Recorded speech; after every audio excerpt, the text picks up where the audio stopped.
Merhabalar değerli kombi kullanıcıları. Hayırlı akşamlar diliyorum. Değerli kombi kullanıcıları, Sivas'ımızın kat müdür sanatçımız Pınar Dağderen'in evindeyiz. Pınar Hanım kombisinde çok büyük sıkıntılar vardı. Devir daim kopmasında sıkıntı vardı. Fanında sıkıntı vardı. Kombinin genel bir bakımını yaptık değerli kombi kullanıcıları. Kombimiz şu an sıcak suda da peteklerde bir sıkıntı yoktur. Güzel bir şekilde çalışıyor. Sıcak suyumuzu güzel bir şekilde alabiliyoruz. Değerli kombi kullanıcıları, kesinlikle yılda bir kez kombi bakımı, yılda bir kez ise petek temizliğinizi ihmal etmeyiniz. Murat kardeşimiz bize kahve ikram ettiler. Allah razı olsun. Teşekkür ediyoruz Murat kardeşim. Değerli kombi kullanıcıları, bir sonraki videomuzda görüşmek üzere. Allah'a emanet olun. Hoşça kalın. Merhabalar değerli kombi kullanıcıları. Bir kombi bakımında yine sizlerle birlikteyiz değerli kombi kullanıcıları. Ecel Kronos kombimizin sıcak su problemi vardı. Kombi arızasını giderdik değerli arkadaşlar. Şu an sıcak suyumuzu rahat güzel veriyor, güzel bir şekilde. Değerli kombi kullanıcıları, kesinlikle yılda bir kombi bakımı, yılda bir ise petek temizliğinizi unutmayınız. Ev sahibimiz Hakan Bey sağ olsunlar, işi bitirdik.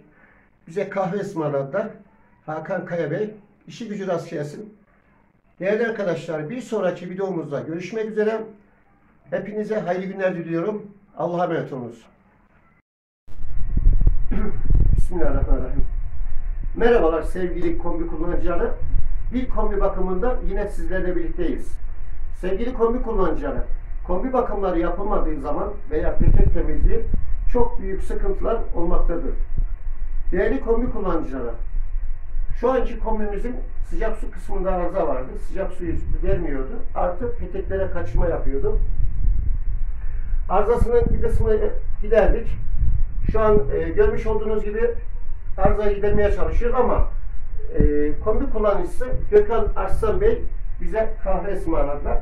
Abi dedi, önce kahvenizi iç, ondan sonra işe başlayın dedi. Biz de bir kahve içeceğiz değerli kombi kullanıcıları. İşi gücü rast gelsin Gökhan Arslan Bey'in.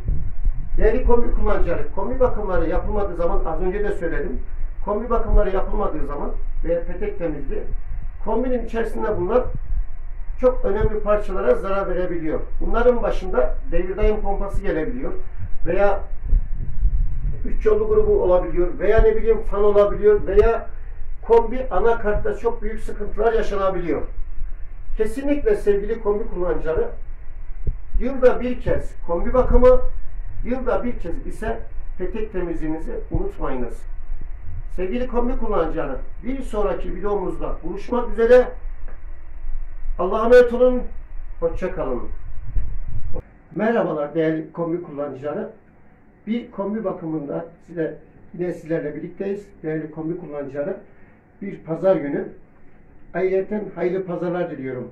Hayırlı günler diliyorum. Değerli abimiz, muhtarımız, Emek Mahallesi'nin muhtarı, artık köylüm, Savcumlu. Çok sevdiğim abim, candan sevdiğim, babam gibi sevdiğim Muharrem Erbaş abimizin evindeyiz. Kombi bakımı yapıyoruz. İmmalgaz Victric kombinin, yoğuşmalı kombinin genel bir bakımını yaptık. Bakımı yapıyordum. Muharrem abi dedi ki gel bir kahve içelim dedi. Kahve içiyoruz. Kombiyi yarı bıraktık. Kahveden sonra kombi bakımlarımızı yapacağız. Teslim edeceğiz, ısıtacağız. Buradan gideceğiz. Diğer bir kombi bakımımıza gideceğiz. Değerli kardeşlerim, bir sonraki videomuzda görüşmek üzere. Allah'a emanet olun. Hoşça kalın. Tamam.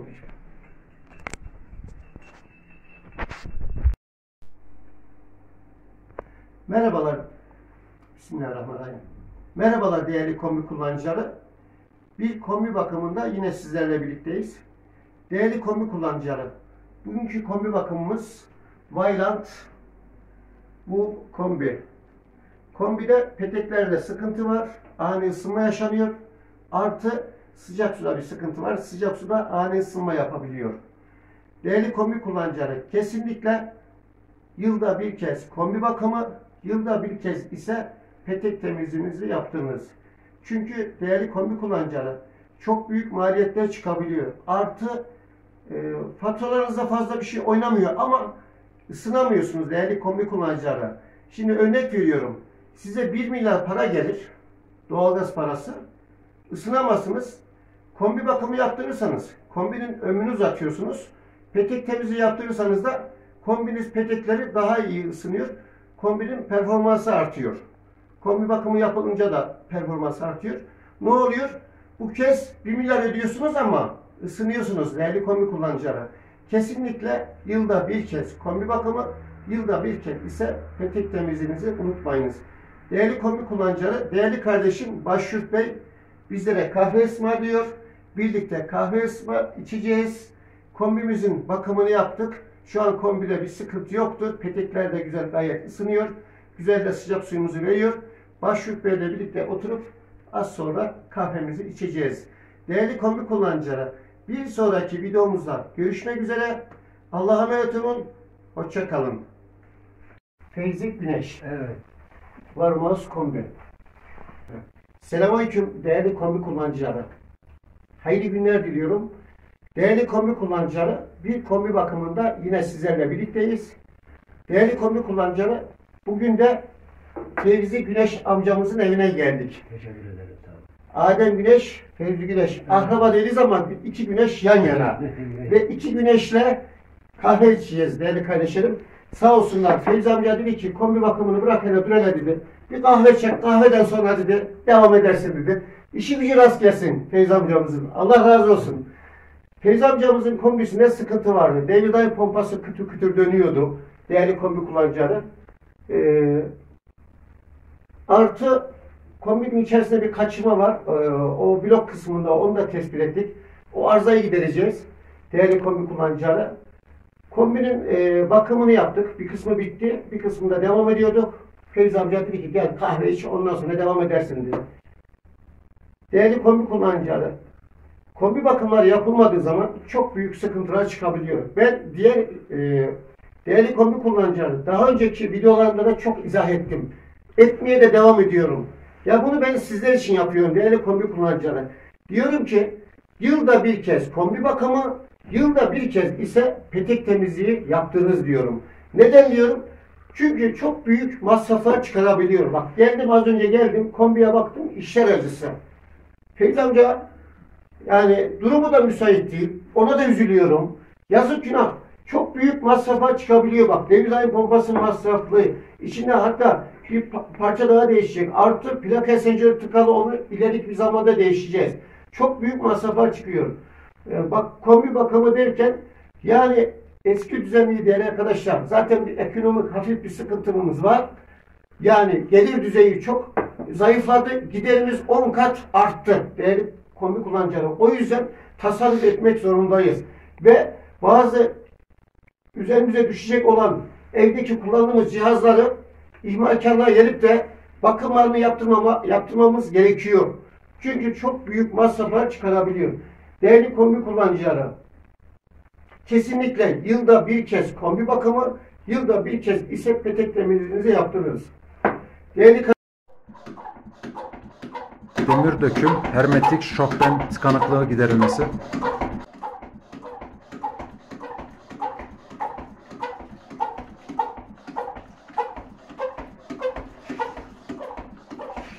Evet. Tıkanıklık açılmaya çalışıyor. Buradan da evet suyumuz hiç gelmiyordu. Şu an gelmeye başladı. Sıcak su. Tıkanık olan yerler açılmaya başladı.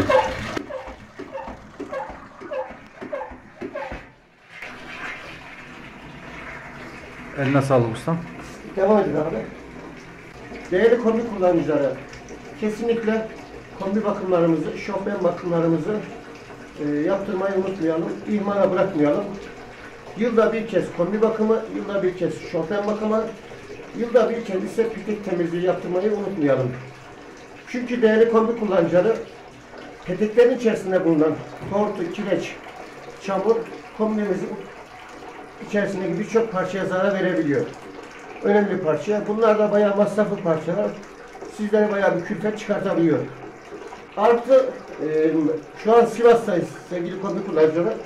Sivas'ımızın suları çok kireçli. Çok kireçli olmasından dolayı bu sıralarda sıcak su sıkıntısı çok yaşanıyor. Kombi kullanıcıları, şofben kullanıcıları sıcak sudan dolayı, işte kireçten dolayı bayağı müzdaripler, bayağı şikayetleri var, haklılar. Sivas Belediye bu konuda tedbir alması gerekiyor. Çok kireçli sularımız. Kireçli olduğu için de işte şofbenlerin ana kazanında, işte çift esencörlü kombilerin, plaka esencörlerinde, tek esencörlü kombilerin ise ana kazanda kireçlemeler meydana gelebiliyor.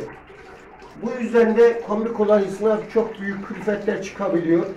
Yani bazen oluyor bir yılda tıkanabiliyor, bazen oluyor 2 yılda ama bazen oluyor hiç su gelmiyor, su kesiliyor. Biz ana kazanları açamıyoruz. Değiştirmek zorunda kalabiliyoruz. İkinci elinde veya sıfırlar.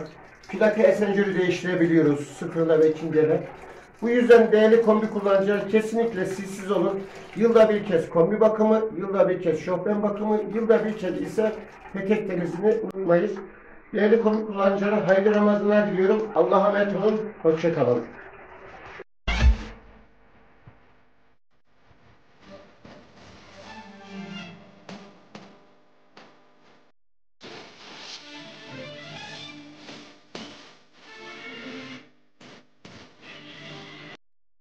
Merhabalar değerli kardeşlerim. Değerli kombi kullanıcıları. Bir kombi bakımında yine sizlerle birlikteyiz değerli kardeşlerim. ECA Scott kombimizin bakımına geldik. Kombimizde test ettik. Sıcak suda sıkıntı var. Sıcak suyu ani ısınma yaşanıyor. Plaka esencörümüzü değişimini sağlayacağız. Görmüş olduğunuz ECA Scott kombi. Çok harika bir kombidir. ECA'nın yeni çıkan modelleri çok güzel. Değerli kombi kullanıcıları. Kombi kullanıcıları için hangi kombi önerir derseniz birinciye ECA'yı öneriyorum. İkinciye Baymak. Üçüncüye ise demir döküm. 3 kombi değerli arkadaşlar. Ama çok harika kombiler de var değerli kombi kullanıcıları. Yani Mercedes konumunda veya araba kıyaslarsak arabayla Audi konumunda 3 tane kombi daha var. Birincisi Vaillant, ikincisi Wiesmann, üçüncüsü ise Buderis kombi. Onların parçası biraz o 3 tane sonraki saymış olduğum kombinin parçaları pahalı olduğu için ekonomik olarak da kombi kullanıcısı için en uygunu ECA, Baymak, demir döküm kombileri tavsiye ediyorum. Onun haricinde herhangi bir kombiye tavsiye etmiyorum. Çünkü sürekli servise gittiğimiz için hem bizim için çok büyük sıkıntılar yaşanıyor hem de kombi kullanıcısı için çok büyük sıkıntılar yaşanabiliyor. Hele özellikle boş kombilerde değerli arkadaşlar hiç kimseye tavsiye etmiyorum boş. Onun eski modellerinden dolayı yeni de olsa kombi kullanıcısına çok büyük sıkıntılar yaşattı. Boş Kondes 2000'ler, ne bileyim Ferrari'ler, ne bileyim Shatamax diye bir kombi var. Fellini diye kombi var. Değerli kombi kullanıcısı Varmaus diye kombi var. Bu tip kombilerde tavsiye etmiyorum. Değerli kombi kullanıcıları, kesinlikle yılda bir kez kombi bakımı, yılda bir kez ise petek temizliğinizi yaptırınız. Kombi bakımları yapılmadığı zaman kombi içerisinde çok büyük sıkıntılar yaşanmaktadır. Değerli kombi kullanıcıları, kombimizin ana kazanı temizleyeceğiz. Şimdi ana kazanın iç tarafından işte pislikleri alacağız, kurumları alacağız. Artı genleşme tankına hava vuracağız. Genleşme tankından sonra görmüş olduğunuz yoğuşma giderinin burada yoğuşma şifonu diyoruz biz buna. Şifonu temizleyeceğim, sökeceğim. Artı pompanın kontrolünü yapacağım. Plakalı esencörlüğümüz parça burada değerli kardeşlerim. Bu plakalı esencörü değişimini sağlayacağız. Çünkü sıcak suda ani su ısınması yaşanıyor. İstediğimiz derecede lavaboda suyu vermiyor. Plakalı esencör kireçli olursa ne gibi sıkıntılar yaşatır derseniz değerli kombi kullanıcıları, plakalı esencör kireçli olduğuna değerli kombi kullanıcılar, siz diyelim ki burada 40 dereceye ayarladınız suyu veya 45 dereceye. Lavaboya varıyorsunuz. Muslukta örnek veriyorum. Yani burada derece 45, 50, 60 geçiyor ama burada 25 derece su verebiliyor. 30 derece su verebiliyor. Kireçli olursa. Banyoda da nasıl olabiliyor? Geç su gelebiliyor. Artı uzun müddet banyoda su kullandığı için değerli kombi kullanıcıları, suda dalgalanmalar yaşanabiliyor.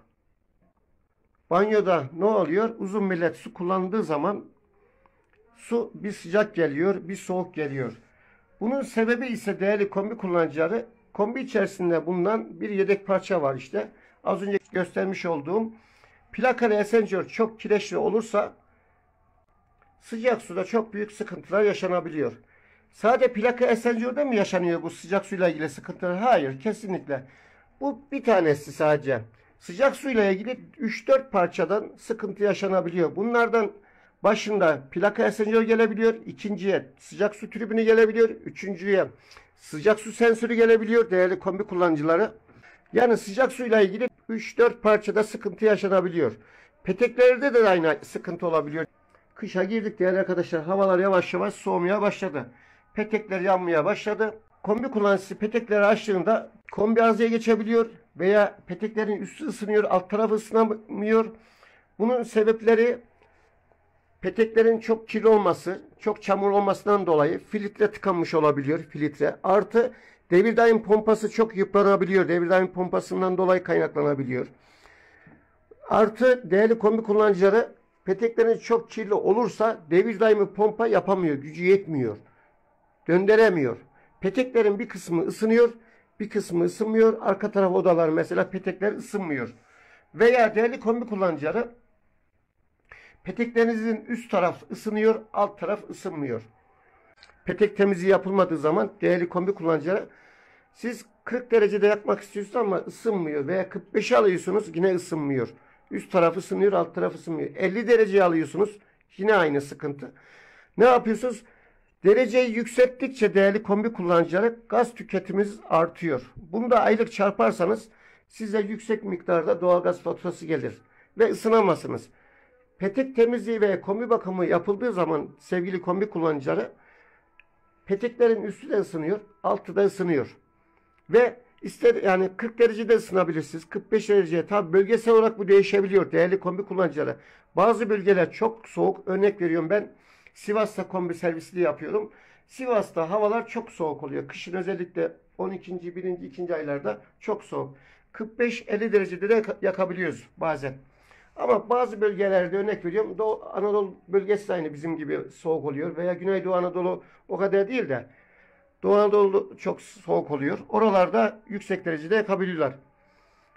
Değerli kombi kullanıcılar şöyle izah edeyim. Kombi bakımı ve petek temizliği yaptırırsanız size 1000 lira para gelir. Isınırsınız. Eğer petek temizliği yaptırmaz iseniz örnek vereyim kombi bakımı 1000 lira yine para gelir. Ama ısınamazsınız. Karınız ne oluyor? 1000 lira para ödüyorsunuz ama ısınıyorsunuz. Bunun sebebi de ne? Kombi bakımı yaptırdınız. Petek temizliği yaptırdınız. Avantaj bu. Faturalarda düşmüyor değerli arkadaşlar. Çoğu diyor geliyor, evlere geliyorlar. Değerli kombi kullanıcılar diyorlar. Biz kombi bakımı yapacağız. Petek temizliği yapacağız. Faturalarınız düşüyor diyor. Kesinlikle. Yani 50 lira 100 lira oynayabilir belki değerli arkadaşlar. Fatura düşmüyor. Aynı fatura gelebiliyor ama ısınıyorsunuz bu kez. Avantaj burada. Öbür şekil 1000 lira para ödüyorsunuz, ısınamıyorsunuz. Değerli kombi kullanıcıları, bir sonraki videomuzda görüşmek üzere diyorum. Allah'a emanet olun. Hoşça kalın. Hayırlı günler. Kara kış yüzünü gösterdi, evlerde kombiler yanmaya başladı. Çarşıda, pazarda, sokakta tüketicinin derdi ortak. Hayat pahalı. Üstelik artan gıda fiyatlarına şimdi bir de doğalgaz masrafı eklenecek. Ne yapacağız bilmem. Allah yardımcımız olsun. Peki kabarık faturaların önüne nasıl geçebiliriz? Kombileri kullanmadan hemen önce mutlaka kombinizin bakımını yaptırmalısınız. Bütün yakıcı cihazlarımıza ve kombilerimize her mevsim gelişlerinde bir bakım yapılmasını öneriyoruz. Bu tasarruf ve verimlilik açısından da olumlu sonuçlar doğuruyor. Çünkü kombilerin tam yanma sağlayabilmesi için bakımlarının yapılması gerekiyor. Eşyalarımızın petek önlerinde olmaması, camlarımızın çift cam olması, perde boylarımız, perdelerimizin, peteklerimizin önünü kapatmaması. Faturada tasarruf sağlamak için bina yalıtımı da önemli. Kombi bakımı kadar peteklerin temizliği de önemli çünkü petek bakımı yapılmadığı zaman sistemin içerisindeki su zamanla yosunlaşma yapıyor. Bu yosunlaşma içerisinde balçık haline geliyor, çamurlaşma yapıyor. Bu da kombinin devir daimini yüksek derecede etkiliyor. Su devir daim yapmadıkça kombinin derecesi ne kadar arttırılırsa artırılsın petekler yeteri kadar ısınmıyor. Bu da doğalgaz faturasına yansıyor. Evi ısıtamıyor. Bundan dolayı da hem kombiyi zorluyor hem de çok yüksek fatura gelmesine sebep oluyor. Kombi ve petekler temizlenmediği sürece 2 kat fazla yakıt tüketiyor. Oysa bakımı yapılmadığı yapıldığı zaman %30 tasarruf sağlıyor. Petek temizliğinin her yıl yapılması gerekiyor. Eğer ki peteğinizin üst kısmı ısınıyor, alt kısmı da soğuk kalıyorsa işte o zaman temizlik yapılmanın vakti gelmiş. Ben seni bulmadım ki. Sen bulaştın bana. Ah canım, asıl sen bulaştın bana. Peki yorulmuyor musun sen? Ben bu işi yaparken katiyen yorulmam. Nasıl öğrendin bu işi? Her işi benden bekleme. İnsaf ya. Allah Allah. Hiç rahat yok mu canım? Oh.